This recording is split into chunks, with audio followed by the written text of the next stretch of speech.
नमस्कार विद्यार्थी मित्रांनो, सर्वप्रथम आपल्या सर्वांचे आपल्या लाडक्या नथिंग इज इम्पॉसिबल या युट्यूब चॅनलवर आपल्या सर्वांचे सहर्ष स्वागत आहे. तर आजच्या व्हिडिओमध्ये आपण गरुड जेफ एल-एम-एस सिरीज मधील सजीव सृष्टी व सूक्ष्मजीवांचे वर्गीकरण हा पाठ आपण सखोल पद्धतीने अभ्यास करणार आहोत आणि त्याखालील प्रश्न आपण बघणार आहोत. तर बघा, चला तर स्टार्ट करूया आपल्या व्हिडिओला. सुरुवातीला आपला जे धडा आहे, धड्याचं नाव काय? नंबर 1.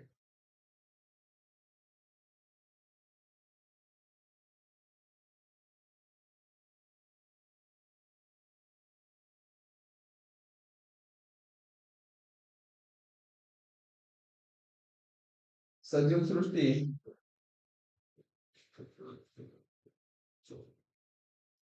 व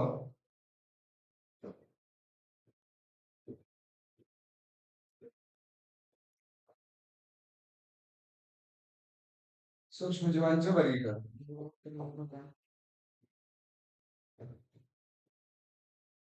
तर या ठिकाणी सजीव सृष्टी म्हणजे काय असते आपल्याला ते बघायचं आहे. तर जे सजीव असतात, सजीवांना आपण कशा पद्धतीने सजीवांची चार लक्षणे असतात. तर बघा, नंबर 1 सजीवांची वाढ होते आणि नंबर 2 सजीव हालचाल करतात व सजीवांना खाण्यासाठी अन्न लागते आणि सजीव जे असतात तर बघा त्यांची चार लक्षणे मी तुम्हाला सांगतोय. सजीवांची वाढ होते. नंबर 2 हालचाल करतात.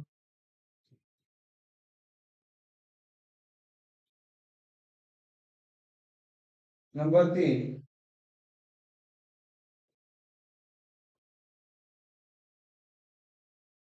श्वसन करतात. नंबर 4 त्यांना खाण्यासाठी अन्न लागते. तर बघा, यामध्ये सजीवांची वाढ होते, हालचाल करतात, श्वसन करतात आणि त्यांना खाण्यासाठी पोषण लागते. असे सजीवांचे चार मुख्य लक्षणे असतात. तर बघा, एखादा प्राणी असेल, समजा एखादा वाघ आहे आणि दुसरं म्हणजे माझ्या हातात जे तुम्हाला पेन दिसते, समजा की ते एक पेन आहे. तर या दोघांमध्ये सजीव कोण आणि निर्जीव कोण हे तुम्हाला साध्या आणि चांगल्या पद्धतीने सांगता येईल. की वाघ जो असेल, वाघ हा सजीव असेल आणि जे माझ्या हातामध्ये तुम्हाला पेन दिसते तर ते पेन म्हणजे एक निर्जीव असेल. कारण की बघा, वाघ जो असतो, वाघ हालचाल करतो, त्याची वाढ होते आणि श्वसन सुद्धा करतो आणि त्याला खाण्यासाठी अन्न सुद्धा लागते. आता माझ्या हातामध्ये जे तुम्हाला पेन दिसते तर पेन पेन जे असेल, पेनाची वाढ होईल, नाही होणार. त्याच्यानंतर पेन हालचाल करेल काय? नाही करणार. तर पेन श्वसन करेल, नाही करणार. आणि त्याला खाण्यासाठी अन्न लागेल का? नाही लागणार. तर पेन हे आपण साध्या आणि सोप्या पद्धतीने सांगू शकतो की हे जे पेन आहे, पेन म्हणजे निर्जीव असेल. तर बघा, आज जे हा धडा आपण बघणार आहोत तर सखोल पद्धतीने सुरुवातीला आपल्याला धड्यामध्ये काय माहिती सांगितलेली आहे ते आपल्याला बघायचं आहे. त्याच्यानंतर धड्याखालील काही प्रश्न आपल्याला बघायचे आहेत. तर बघा, सुरुवातीला जो धडा धडा आपल्याला चांगल्या प्रकारे समजून घ्यायचा. काही माहिती मी सांगणार आणि त्या माहितीच्या आधारे तुम्हाला काही प्रश्न विचारले जातील आपल्या एन-एम-एस पेपरमध्ये. तर त्या पेपरचे सराव करून गेला ना. तर बघा, माहिती बघूया. तर बघा, हे जे सजीव आहे, सजीव म्हणजे काय असतात मी तुम्हाला सांगितलं. सृष्टी सृष्टी म्हणजे काय? हे जे संपूर्ण जग आहे ते पूर्ण जग म्हणजे काय असेल? सृष्टी व सूक्ष्मजीवांचे वर्गीकरण हे आपल्याला आजच्या पाठामध्ये बघायचे. तर बघा, वर्गीकरण म्हणजे काय? नेमकं वर्गीकरण काय असते ते आपल्याला बघायचं. तर बघा, तर वर्गीकरणाची आपल्याला व्याख्या दिलेली आहे. सजीवांमधील समान व भिन्न गुणधर्माचा अभ्यास करून त्यांना गटांमध्ये विभागण्याच्या प्रक्रियेला वर्गीकरण असं म्हणतात. तर बघा, सजीवांमध्ये वेगवेगळेपणा आपल्याला काय दिसून येतोय त्या आधारे आपण सजीवांचं वर्गीकरण करत असतो. तर हा पॉइंट तुम्हाला समजला असेल तर समजून जाईल. सजीवांचे वर्गीकरणाचे काही महत्त्वाचे मुद्दे आपल्याला दिलेले आहेत. तर नंबर 1 सजीवांचा अभ्यास सोपा होतो. कशामुळे? त्यांचं वर्गीकरण केल्यामुळे. त्याच्यानंतर नंबर 2 नवीन सजीव ओळखणे व सोपे जाते. त्याच्यानंतर नंबर 3 सजीवातील नातेसंबंध आपल्याला समजतात. त्याच्यानंतर नंबर 4 वैज्ञानिक नाव देणे आज सोपे जाते. तर सजीवांचे वर्गीकरण केल्यामुळे आपल्याला त्याचा अभ्यास करण्यासाठी खूप सोप्या पद्धतीने त्याचा अभ्यास आपल्याला करता येईल. तर बघा, समोर आपण जाऊयात. सजीवांचे 5 सृष्टीमध्ये वर्गीकरण रॉबर्ट हार्डिंग विटाकर यांनी केलेले आहे, ते आपल्याला बघायचे. तर बघा, रॉबर्ट विटाकर यांनी सजीवांची किती गटामध्ये विभागणी केली आहे? 5 गटामध्ये विभागणी केलेली आहे. तर बघा, सुरुवातीला नंबर एक या ठिकाणी आपल्याला काय दिलंय? मोनेरा. तर हा जो मोनेरा आहे, मोनेरामध्ये आपल्याला कोणकोणते सजीव आढळतात? मोनेरा सृष्टीतील सजीव कोणकोणते असतात ते आपल्याला बघायचं आहे. मोनेरा सृष्टीतील जे सजीव असतात ते एकपेशीय असतात, स्वयंपोषी किंवा परपोषी असतात आणि त्यामध्ये पटल युक्त अंगके आणि पटलबद्ध केंद्रक त्यामध्ये नसते. तर बघा, ज्यामध्ये केंद्रक असते त्याची वाढ होत असते आणि ज्यामध्ये केंद्रक नसते त्याची वाढ होत नसते. म्हणजे त्यामध्ये आपल्याला एक पेशीय सजीव आढळतील, कारण की त्यांची वाढ होत नाही. म्हणजे एकच पेशीय सजीव आपल्याला त्यामध्ये आढळतील. तर नंबर 2 जे प्रोटिस्टा प्रोटिस्टा सृष्टीतील सजीव, त्यामध्ये पटलबद्ध अंगके आणि केंद्रक त्यामध्ये आपल्याला आढळतो. म्हणजे त्यामध्ये आपल्याला 2 प्रकारचे सजीव आपल्याला आढळतात. नंबर 1 एकपेशीय, नंबर 2 बहुपेशीय, अशा 2 प्रकारचे सजीव आपल्याला त्या ठिकाणी आढळतात. त्याच्यानंतर बघा, हा जो शब्द तुम्हाला दिसतोय हा थोडासा चुकीचा आहे. तर बघा, आपल्याला समजून घ्यायचं आहे की फंगी म्हणजे काय असते. फंगी म्हणजे आपण मराठीमध्ये त्यांना कवके असं म्हणतो. तर तुम्हाला माहित असेल की मशरूम मशरूम तर तुम्हाला माहित असेल की मशरूमाची खूप ठिकाणी शेती सुद्धा केली जाते. ते मशरूम म्हणजे काय असतात?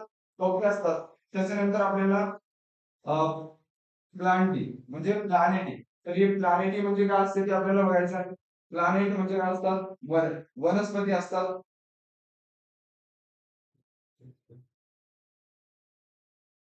बघा, नंबर 4 सृष्टी 4 ही आपल्याला काय दिलेली आहे? वनस्पती. त्याच्यानंतर आपल्याला दिलेले आहे ॲनिमलिया.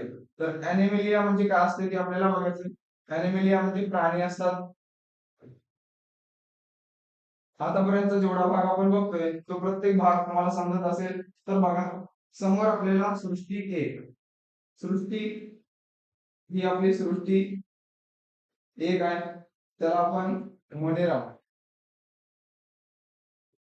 तर या सृष्टीमध्ये आपल्याला बघायचं आहे वैशिष्ट्ये. मोनेरा सृष्टीतील जे सजीव आपल्याला आढळतात त्यांची वैशिष्ट्ये, ते एकपेशीय असतात, त्यामध्ये केंद्रक नसते, ज्यामध्ये केंद्रक असते त्याची वाढ होत असते आणि ज्यामध्ये केंद्रक नसतो त्याची वाढ होत नसते, ते एकपेशीय असतात. तर बघा, अतिशय सूक्ष्म अतिशय सूक्ष्म सूक्ष्म म्हणजे काय? अतिशय अतिशय सूक्ष्म म्हणजे कसे असतील ते? सूक्ष्म म्हणजे खूपच बारीक असते. ते आपल्याला सहज डोळ्यांनी दिसणार नाही असे ते बारीक असतात. त्याच्यानंतर आपल्याला काही उदाहरण दिलेले जीवाणू. तर बघा, मोनेरा सृष्टीमध्ये आपल्याला जीवाणू आढळतो. निळे हिरवे शेवाळ आपल्याला मोनेरा सृष्टीमध्ये आपल्याला आढळतो. त्याच्यानंतर आपल्याला सृष्टी 2 बघायची. सृष्टी 2 ही प्रोटिस्टा. सृष्टी 2 म्हणजे सृष्टी 2 ही प्रोटिस्टा आणि सृष्टी 1 ही मोनेरा. तर यामध्ये बघा, प्रोटिस्टा सृष्टीमध्ये जे काही सजीव आपल्याला आढळतात त्यामध्ये त्या सजीवांची वैशिष्ट्ये आपल्याला बघायचे. ते एकपेशीय असतात, त्यामध्ये केंद्रक असते व पाण्यात राहतात. तर त्यामध्ये जे प्रोटिस्टा सृष्टीतील सजीव आहेत ते कशामध्ये आढळतात? आपल्याला पाण्यामध्ये आढळतात आणि ते एकपेशीय असतात आणि त्यामध्ये केंद्रक असते आणि ज्यामध्ये केंद्रक असते त्यांची वाढ होत असते. तर प्रोटिस्टा सृष्टीमध्ये आपल्याला एकपेशीय आणि बहुपेशीय असे वेगवेगळे सजीव आढळतात. प्रोटिस्टा सृष्टीतील सजीव अमिबा, पॅरामीशियम अमिबा आणि पॅरामीशियम असे 2 सजीव आपल्याला त्यामध्ये आढळतात. तर मग उदाहरणामध्ये अमिबा, पॅरामीशियम, ल्युबिना हे जे सजीव आहेत तर हे आपल्याला कशामध्ये आढळतात? सृष्टी 2 प्रोटिस्टा या सृष्टीमध्ये आपल्याला आढळतात. तर बघा, वर्गीकरण पाडण्याच्या काही महत्त्वाच्या पायऱ्या आपल्याला दिलेल्या आहेत. तर बघा, महत्त्वाच्या काही व्याख्या. तर यामध्ये बघा, वर्गीकरण 1 तर समान गुणधर्माच्या आधारे सजीवांची गट पाडणे ही आपल्यासाठी सोपे होते. त्याच्यानंतर सूक्ष्मजीव सूक्ष्मदर्शिकाशिवाय न दिसणारे अतिसूक्ष्म सजीव. जर आपल्याला सूक्ष्मजीवांना पाहायचं असेल तर त्यासाठी आपल्याला सूक्ष्मदर्शिकेचा उपयोग करावा लागेल. त्याच्यानंतर जे जीवाणू असतात तर जीवाणू केंद्रक नसलेले एकपेशीय सजीव असतात. तर बघा, जे जीवन आहे तर त्यामध्ये मी तुम्हाला सांगितलोय की त्यामध्ये केंद्रक नसते आणि ते कसे असतात, एकपेशीय असतात. तर बघा त्याच्यानंतर जी बुरशी आहे, बुरशी ही काय असते, बुरशीमध्ये हरितद्रव्य नसलेले परपोषी सजीव आहे. म्हणजे इतर घटकांवर आधारित जीवन जगते. आतापर्यंतचा जो काही भाग आपण बघितलोय तो प्रत्येक भाग तुम्हाला समजत असेल. तर बघा पुढची जी सृष्टी आपली सृष्टी 3, जे की आपण काय म्हणतो त्याला, बघा थोडस, पंखी म्हणजे काय असते, कवक. कवके म्हणजेच काय असतात, मशरूम असतात. तर यामध्ये जे सृष्टी 3 आहे कवके, त्यांची काही वैशिष्ट्ये आपल्याला बघायची आहेत. बघा सुरुवातीला सुरुवातीला जे पंखी आहे, जे की आपण कवके म्हणतोय, कवकामध्ये हरितद्रव्य नसते, स्वतः अन्न तयार करू शकत नाहीत आणि कुजणाऱ्या पदार्थावर जगतात. म्हणजेच कार्बनी पदार्थावर ते जगतात. म्हणजेच की मृत पडलेले एखादं झाड असेल किंवा मृत पडलेले एखादं अवशेष असेल तर त्यावर ते जगत असतात कवके. तर बघा त्यामध्ये आपल्याला काही उदाहरणं दिलेली आहेत. इस्ट, मशरूम आणि बुरशी हे काही कवकांचे प्रकार आहेत. त्याच्यानंतर आपल्याला बघायचं सृष्टीच्या सृष्टीच्या आपल्याकडे काय, वनस्पती.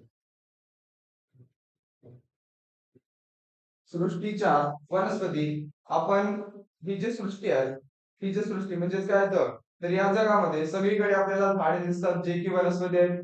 वनस्पती कशा असतात, स्वयंपोषी असतात. स्वयंपोषी, तर ते स्वतःचा अन्न स्वतः तयार करत असतात. कशा पद्धतीनं, प्रकाश संश्लेषणाच्या माध्यमातून. तर बघा, तर आपल्याला जे वनस्पती दिलेले आहेत, जे वनस्पती, तर त्यांची काही वैशिष्ट्ये त्यामध्ये काय असते, हरितद्रव्य असते. ज्या वनस्पतींमध्ये हरितद्रव्य असते ते स्वयंपोषी असतात आणि ज्यामध्ये हरितद्रव्य नसते ते परपोषी असतात. तर बघा, तर प्रकाश संश्लेषणाच्या मार्फत ते आपलं अन्न ग्रहण करत असतात. त्याच्यानंतर स्वतःचे अन्न तयार करत असतात. आपल्याला काही झाडां म्हणजे काही वनस्पतींची उदाहरणं दिलेली आहेत. बघा उदाहरणामध्ये आंबा, वड, हे जे गवत, म्हणजे यामध्ये हे जे काही वनस्पती आहेत यामध्ये आपल्याला काय आढळतो, हरितद्रव्य आढळतो. म्हणून ते कसे असतील, स्वयंपोषी असतील.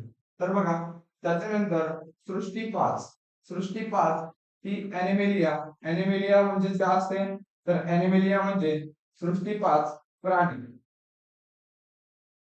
तर बघा एखादा मनुष्य सुद्धा प्राण्यांच्या प्रजातीमध्ये येतो. तर तो कसा, दुसऱ्यावर अवलंबून असणारा आहे, म्हणजे तो परपोषी आहे. तर बघा, तर हे जे काही सृष्टी 5 आहे प्राणी, तर हे प्राण्यांची प्राणी त्यांची वैशिष्ट्ये आपल्याला बघायचे.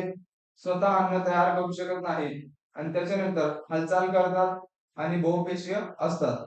म्हणजे ते अनेक पेशी असतात.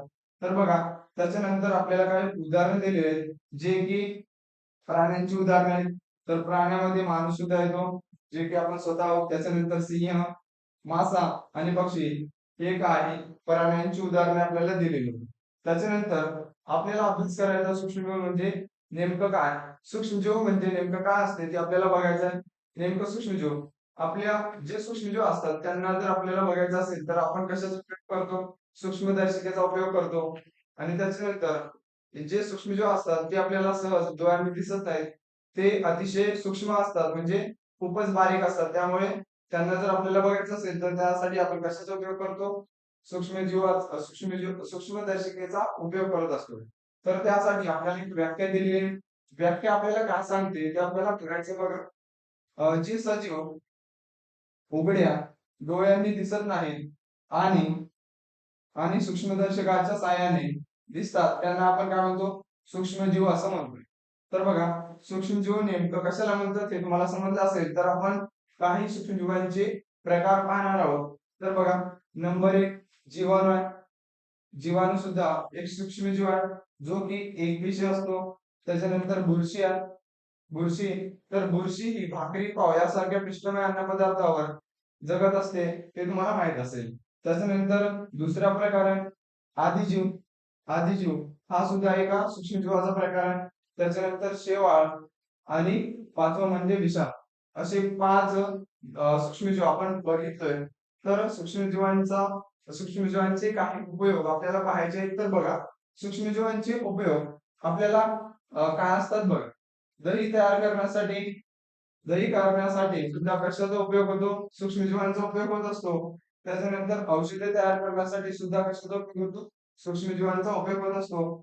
प्रतिजैविक प्रतिजैविकामध्ये सुद्धा काय असतात, सूक्ष्मजीव असतात. त्याच्यानंतर शेतीमध्ये जैव खते यासाठी सुद्धा कशाचा वापर होतो, सूक्ष्मजीवांचा वापर होतो. सेंद्रिय पदार्थाचे विघटन आणि काही अवशेष असतील, एखादं झाड असेल, एखादा प्राण्याचा अवशेष असेल, त्यांचं विघटन करायचं त्यासाठी सुद्धा कशा म्हणजे सूक्ष्मजीव काय असतात, कारणीभूत असतात.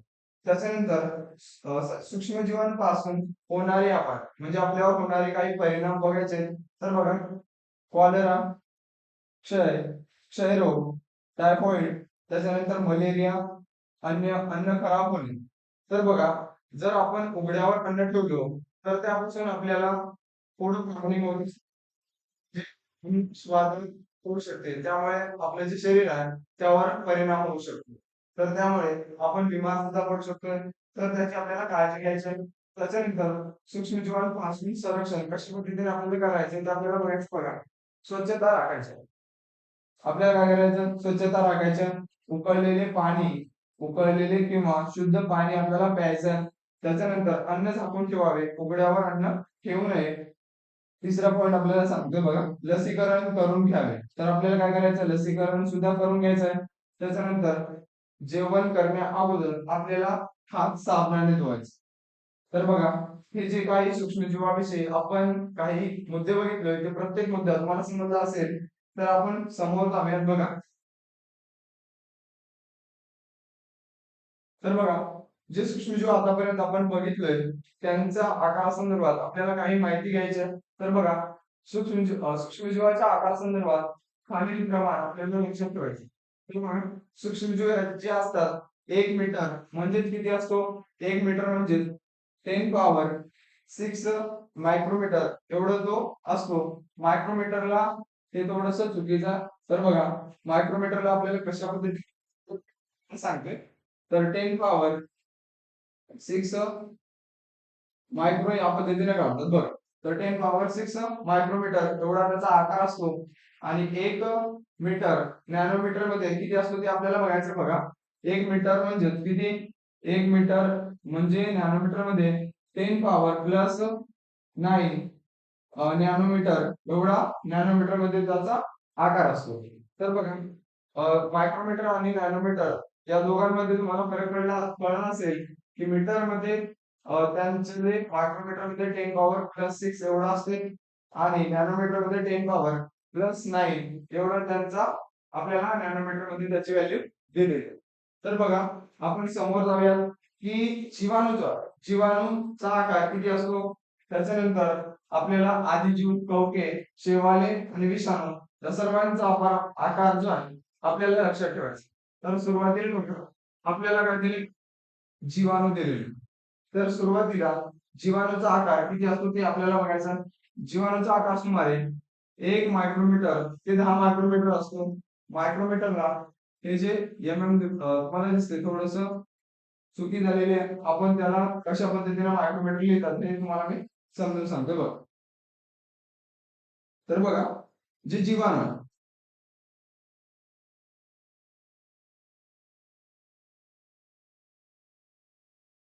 जीवाणूचा आकार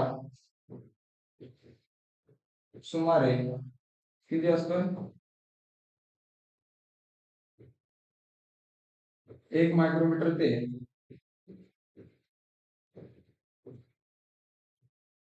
जीवाणूचा आकार 1 मायक्रोमीटर ते 10 मायक्रोमीटर एवढा असतोय. त्याच्यानंतर आपल्याला दुसरा जो सूक्ष्मजीव आहे तो आपल्याला बघायचा आहे. दुसरा सूक्ष्मजीव आपल्याकडे आहे आदिजीव. आदिजीवाचा आकार सुमारे 200 मायक्रोमीटर असतो. किती असतोय, 200 मायक्रोमीटर. 200 मायक्रोमीटर अशा पद्धतीने तुम्हाला लिहायचं. हे जे मी तुम्हाला आकार सांगतोय ते आकार तुम्हाला लक्षात ठेवायचे, कारण की परीक्षेमध्ये असे प्रश्न तुम्हाला विचारले जाऊ शकतात. त्याच्यानंतर आपल्याला बघायचं आहे कवके. कवकांचा आकार किती असतोय ते आपल्याला बघायचं आहे. कवकांचा आकार सुमारे 10 मायक्रोमीटर ते 100 मायक्रोमीटर एवढा असतो. त्याच्यानंतर आपल्याला दुसरं बघायचं बघा, दुसरं आपल्याकडे आहे शैवाल. शैवालांचा आकार सुमारे 10 मायक्रोमीटर ते 100 मायक्रोमीटर एवढा असतो. शैवालाचा जो आकार आहे 10 मायक्रोमीटर ते 100 मायक्रोमीटर एवढा असतोय. त्याच्यानंतर आपल्याकडे आहे विषाणू. जो जीवाणू आहे त्याचा आकार आपल्याला किती असतो ते आपल्याला बघायचं बघा. विषाणूचा आकार नॅनोमीटर मध्ये दिलेला असतो. तर विषाणूचा आकार सुमारे 10 nm म्हणजे नॅनोमीटर ते 100 नॅनोमीटर एवढा असतोय. आता त्याच्यानंतर बघा, आतापर्यंत आपण जे धडा बघितलोय धड्यामध्ये सूक्ष्मता, सजीव सृष्टी व सूक्ष्मजीवांचे वर्गीकरण या धड्याविषयी आपण काही माहिती बघितलोय. त्याच्या आधारे आपण काही प्रश्न बघणार आहोत. तर समोर जाऊयात बघा. हे तुमच्यासाठी खूपच महत्वाचे असतील एनएमएसच्या एक्झाम मध्ये. तर बघा, सुरुवातीला त्याच्या अगोदर आपल्याला सजीव सृष्टी व सूक्ष्मजीवांचे वर्गीकरण कशा पद्धतीने केलेले आहे ते आपल्याला सुरुवातीला बघून घ्यायचं बघा. हे सजीव सृष्टी व सूक्ष्मजीवांचे वर्गीकरण. सजीव जे आहेत सजीवांचे किती प्रकार पडतात? हे जे सजीव आहेत सजीवांचे किती प्रकार पडतात? 2. तर सजीवांचे 2 प्रकार पडतात. त्यामध्ये आदिकेंद्रकी आणि दुसरा म्हणजे दृश्यकेंद्रकी. पहिला प्रकार तुम्हाला दिसतो आदिकेंद्रकी आणि दुसरा प्रकार म्हणजे दृश्यकेंद्रकी. यामध्ये आता आदिकेंद्रिक मध्ये आपल्याला कोणते सजीव आढळतात? जे की एकपेशीय असतात. एकपेशीय मध्ये सृष्टी 1 मोनेरा. तर मोनेरा मध्ये आपल्याला एकपेशीय सजीव आढळतात आणि ते स्वयंपोषी किंवा परपोषी असतात. त्यामध्ये आपल्या त्या बघा, मोनेरा सृष्टीमध्ये केंद्रक आणि पटल युक्त अंगके त्यामध्ये नसतात. त्यामुळे ते एकपेशीय असतात आणि त्यांची वाढ होत नाही. आणि त्याच्यानंतर आपल्याला बघायचं दृश्यकेंद्रकी. दृश्यकेंद्रिक मध्ये 2 प्रकार पडतात. नंबर 1 ते म्हणजे एकपेशीय आणि बहुपेशीय असे 2 प्रकारचे सजीव आपल्याला त्यामध्ये आढळतात. तर बघा, एकपेशीय मध्ये सृष्टी 2 प्रोटिस्टा. तर प्रोटिस्टा सृष्टीमध्ये जे काही आपल्याला सजीव आढळतात त्यामध्ये पटलबद्ध केंद्रक आणि पेशी अंगके त्यामध्ये असतात. त्यामुळे काही सजीव एकपेशीय असतात तर काही सजीव आपल्याला बहुपेशीय सुद्धा त्यामध्ये आढळलेले दिसतात. तर बहुपेशीयमध्ये बघा, बहुपेशीमध्ये सृष्टी 3 आहे. सृष्टी 3 आपल्याकडे कवके आहे. कवकामध्ये पेशीभित्तिका असणारे पण प्रकाश संश्लेषण करू न शकणारे. तर यामध्ये जे कवके आहेत पेशीभित्तिका असणारे पण प्रकाश संश्लेषण करू न शकणारे.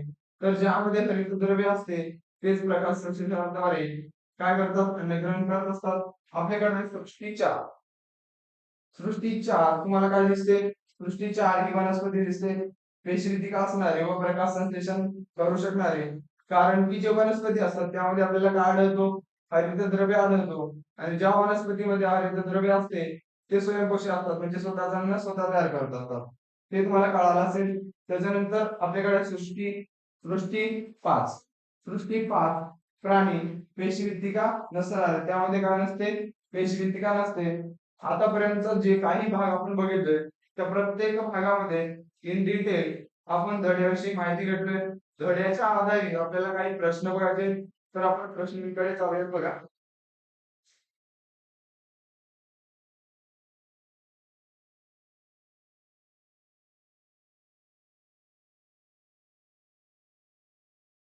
तर बघा, तुम्हाला प्रश्न पहिला विचारलाय. सजीव सृष्टीच्या वर्गीकरणासाठी विटाकर यांनी विचारात घेतलेल्या निकषांचा सुयोग्य क्रमासाठी योग्य पर्याय निवडा. तर बघा, जे रॉबर्ट आणि विटाकर होते त्यांनी सूक्ष्मजीवाची जे मांडणी आहे कशा पद्धतीने केलेली आहे, कोणता आपल्याला किती 4 पर्याय दिले आहेत. 4 पर्यायापैकी कोणता बरोबर पर्याय आहे ते आपल्याला बघायचं. तर बघा, नंबर 1 सजीवांचा प्रकार, पेशीची जटिलता, त्याच्यानंतर जीवन पद्धती, पोषणाचा प्रकार आणि वर्गानुवांशिक संबंध. आता बघा, सुरुवातीला जे विटाकर यांनी सजीवांची जी मांडणी केली आहे तर विचारात घेतलेला निकष जे आहे ते आपल्याला सुरुवातीला काय असतो? पेशीची जटिलता. ठीक आहे. तर यामध्ये पेशीची जटिलता तुम्हाला दिसते का? सुरुवातीला नाही. म्हणून पर्याय हा आपल्यासाठी काय असेल? चुकीचा असेल. तर बघा, जो दुसरा पर्याय आहे ते आपल्याला बघायचा तो की बरोबर आहे का? आपल्याला सुरुवातीला दिसते पेशीची जटिलता. दुसरा सजीवांचा प्रकार म्हणजे मांडणीद्वारे केलेले मांडणी म्हणजे जे त्यांनी मांडणी केली आहे त्या मांडणीच्या प्रकारे आपल्याला कोणता पर्याय बरोबर दिसतो त्या पर्याय आपल्याला निवडायचा. पेशीची जटिलता, सजीवांचा प्रकार, पोषणाचा प्रकार, जीवन पद्धती आणि वर्गानुवांशिक संबंध, तर पर्याय 2 हा आपला पर्याय क्रमांक 2 हे उत्तर असेल. तर पर्याय क्रमांक 3 पेशीची जटिलता, पोषणाचा प्रकार. जर या ठिकाणी सजीवांचा प्रकार आला असता तर हा पर्याय आपण बघितला असतो, परंतु हा पर्याय सुद्धा आपल्यासाठी चुकीचा पर्याय असेल.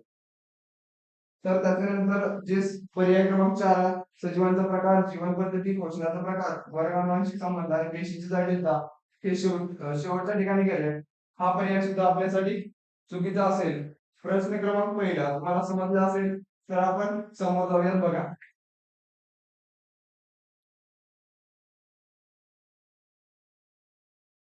प्रश्न क्रमांक दुसरा आपल्याला बघायचा आहे, गटात न बसणारा शब्द ओळखा. तर यामध्ये पर्याय क्रमांक 1 गोलाकार, त्याच्यानंतर तरंगदार, दंडाकार आणि सर्पिलाकार. तर बघा, जर आपण जर बघा आपण बघितलोय की जीवाणू जे असतात, जीवाणूंचा आकार आणि जीवाणूंना जो आकार असतो त्यांना जे नाव दिलेले आहे ते नाव म्हणजे 5 प्रकारे, या ठिकाणी 3 प्रकारे ते जीवाणूच्या आकार संदर्भात दिले आहेत आणि एक जो पर्याय आहे तो चुकीचा आहे ते आपल्याला बघायचं आहे. जीवाणूचा आकार हा गोलाकार असतो, ते तुम्हाला सर्वांना माहिती आहे. त्याच्यानंतर तरफदार, तरफदार आकार असतो का? नसतो, कधी पण नसतो. आणि त्याच्यानंतर दंडाकार, हे जीवाणूचा आकार आहे, तुम्हाला पण माहिती आहे. आणि सर्पिलाकार. तर नंबर 1 पर्याय 1 पर्याय 3 आणि पर्याय 4 हे कशाचे पर्याय? जीवाणूच्या आकार संदर्भातील पर्याय आहेत. त्याच्यानंतर हे जे तरफदार आहे हा चुकीचा असेल, त्यामुळं आपला जो पर्याय असेल पर्याय 2 हा आपलं उत्तर असेल. त्याच्यानंतर आपण प्रश्न क्रमांक 3 बघूयात बघा. प्रश्न क्रमांक 3 आपल्याला बघायचा आहे. निरनिराळ्या वैज्ञानिकांनी परिस्थितिकी तज्ञांनी सजीवांची विविध सृष्टीत विभागणी केली, त्यांच्या सालाप्रमाणे सुयोग्य क्रम असणाऱ्या योग्य पर्यायाची निवड करा. प्रश्न क्रमांक 3 आपल्याला बघायचा आहे. सुरुवातीला इतिहासात डोकावताना त्या ठिकाणी आपल्याला काही तज्ञ जे आहेत, परिस्थितिकी तज्ञ, त्यांची मांडणी आपल्याला त्या ठिकाणी दिलेली आहे. कोणती मांडणी बरोबर असेल ते आपल्याला बघायचं आहे. सुरुवातीला चॅटन, कार्ल लिनियर, हेकेल आणि कोपलँड हा झाला पर्याय 1. त्याच्यानंतर पर्याय 2 कार्ल लिनियस, चॅटन आणि हेकेल आणि कोपलँड हा आहे पर्याय क्रमांक 2. तर त्याच्यानंतर बघा, सुरुवातीला या ठिकाणी कार्ल लिनियस, हेकेल, चॅटन आणि कोपलँड हा झाला पर्याय 3. कोपलँड पर्याय क्रमांक 4 बघा, कोपलँड, चॅटन, हेकेल आणि कार्ल लिनियस. तुम्हाला माहित असेल की सुरुवातीला जो पर्याय, तर सुरुवातीला कार्ल लिनियस यांनी काय केलं होतं, सजीवांची 2 गटामध्ये विभागणी केली होती. तर बघा यामध्ये आपला कोणता पर्याय बरोबर असेल? पर्याय क्रमांक 3 हा आपला उत्तर असेल, जो की कार्ल लिनियस, हेकेल, चॅटन आणि कोपलँड या प्रकारे आपल्याला त्यांची मांडणी दिसून येते. ठीक आहे, तर आपल्या उत्तर जे असेल पर्याय क्रमांक 3 असेल. आपल्याला समोरचा प्रश्न करायचा बघा.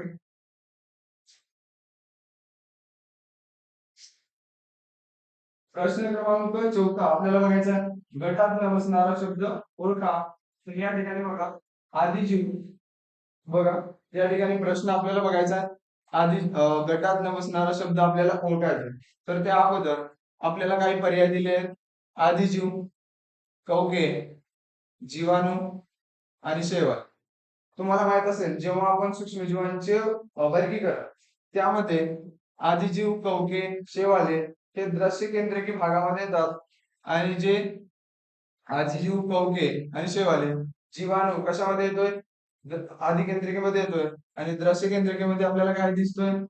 आदिजीव, कवके आणि शेवाळे. जो वेगळा पर्याय तो म्हणजे जीवाणू असणार. तर पर्याय क्रमांक 3 हे आपलं उत्तर असेल.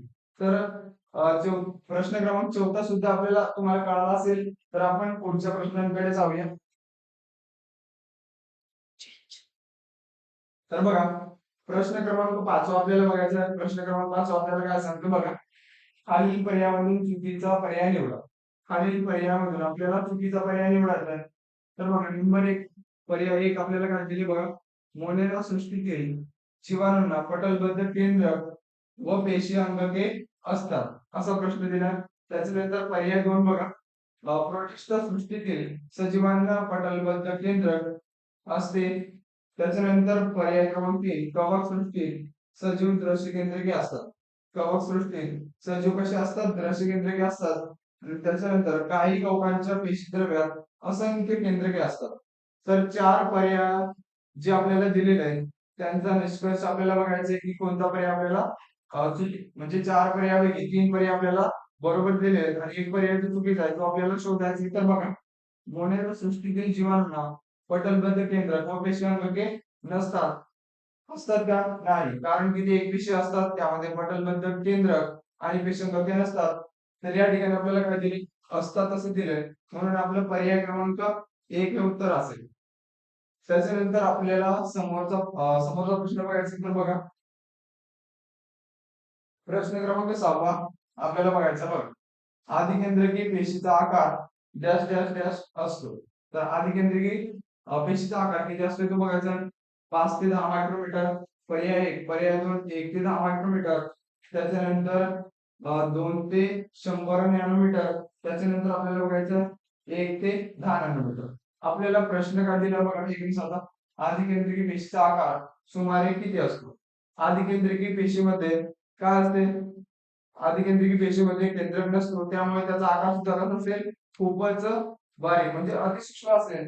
तर अतिसूक्ष्म आकार आपल्याला मायक्रोमीटर मध्ये कोणता दिसतोय, 1 मायक्रोमीटर ते 10 मायक्रोमीटर. म्हणजे पर्याय 2 हे आपलं उत्तर असेल. त्याच्यानंतर आपण समोरच्या प्रश्नाकडे जाऊयात.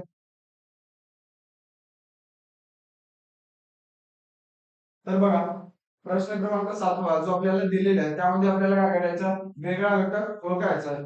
तर बघा, पर्याय 1 आपल्याला कवक, पर्याय 2 शैवाले, पर्याय 3 आदिजीव आणि पर्याय 4 विषाणू असं दिले.